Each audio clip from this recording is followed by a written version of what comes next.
வணக்கம். உணவை எப்படி உட்கொள்ள வேண்டும் என்று எமது சாஸ்திரங்களில் குறிப்பிடப்பட்டிருப்பதை பார்ப்போம். எப்பொழுதும் நேராக நிமிர்ந்திருந்து உணவை உட்கொள்ள வேண்டும். நின்று கொண்டும் நடந்து கொண்டும் சாய்ந்து கொண்டும் உணவருந்துவதை நாம் தவிர்க்க வேண்டும்.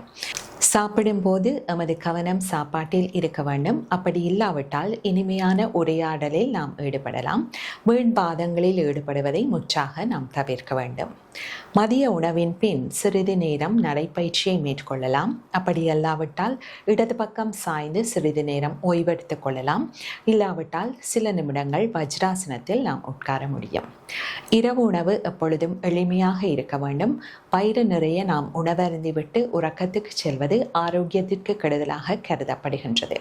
இரவு உணவின் பின்னரும் சிறிது நேரம் நாம் நடைப்பயிற்சியை மேற்கொள்ள முடியும். இந்த உணவு நீர் என்பன உயிர் வாழ்வதற்கு மட்டுமல்லாமல் எமது ஆரோக்கியத்தை தீர்மானிப்பதிலும் பெரும் சக்தியாக விளங்குகின்றது. நன்றி.